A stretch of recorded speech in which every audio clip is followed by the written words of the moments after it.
നമസ്കാരം. പലർക്കും സംശയങ്ങളുള്ള എന്നാൽ വളരെ പ്രധാനപ്പെട്ട ഒന്നാണ് ചെവിക്കായം. പലരും ഇതിനെ ഒരു അഴുക്കായിട്ടാണ് കാണുന്നത്. പക്ഷേ യഥാർത്ഥത്തിൽ നമ്മുടെ ശരീരത്തിന്റെ ഒരു പ്രതിരോധ സംവിധാനമാണ് ചെവിക്കായം. നമ്മുടെ ചെവിക്കുള്ളിലെ ഗ്രന്ഥികളെ ഉൽപ്പാദിപ്പിക്കുന്ന ഒരുതരം മെഴുകു പോലുള്ള പദാർത്ഥമാണിത്. ഇതിൽ മൃതകോശങ്ങൾ, രോമങ്ങൾ, പൊടിപടലങ്ങൾ എന്നിവയെല്ലാം അടങ്ങിയിരിക്കും. ചെവിക്കായത്തിന് പല ധർമ്മങ്ങളുണ്ട്.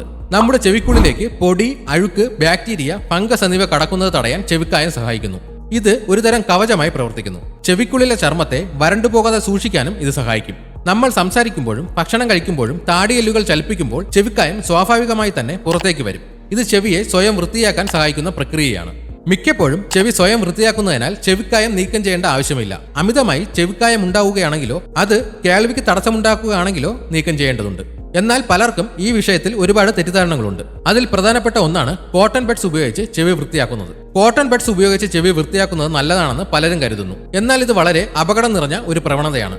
എന്തുകൊണ്ടെന്നാൽ കോട്ടൺ ബഡ്സ് ചെവിക്കായത്തെ കൂടുതൽ ഉള്ളിലേക്ക് തള്ളാൻ സാധ്യതയുണ്ട്. ഇത് അവിടെ അടിഞ്ഞുകൂടി കേൾവിക്ക് തടസ്സമുണ്ടാക്കാം. ചെവിക്കുള്ളിലെ ലോലമായ ചർമ്മത്തിനോ കർണപടത്തിനോ കോട്ടൺ ബഡ്സ് മൂലം മുറിവുണ്ടാകാൻ സാധ്യതയുണ്ട്. ഇത് അണുബാധകൾക്കും കേൾവി നഷ്ടത്തിനും വരെ കാരണമായേക്കാം. ചെവിയിൽ മുറിവുണ്ടായാൽ അണുബാധ വരാനുള്ള സാധ്യത കൂടുതലാണ്. കുളിക്കുമ്പോൾ ചെവിയുടെ പുറം ഭാഗം മാത്രം ഒരു മൃദുവായ തുണി ഉപയോഗിച്ച് തുടയ്ക്കുക. അകംഭാഗത്തേക്ക് ഒന്നും കടത്താൻ ശ്രമിക്കരുത്. കുളിക്കുമ്പോൾ ചെവിക്കുള്ളിൽ വെള്ളം കയറിയാൽ തല ഒരു വശത്തേക്ക് ചരിച്ച് വെള്ളം പുറത്തു പോകാൻ അനുവദിക്കുക. മൃദുവായി ഒരു ടവൽ കൊണ്ട് തുടയ്ക്കാം. കേൾവിക്കുറവ്, ചെവി വേദന, ചെവിക്കുള്ളിൽ മുഴങ്ങുന്ന ശബ്ദം, ചൊറിച്ചിൽ അല്ലെങ്കിൽ ചെവിയിൽ എന്തോ അടഞ്ഞതുപോലെ തോന്നുകയാണെങ്കിൽ വൈദ്യസഹായം തേടുക.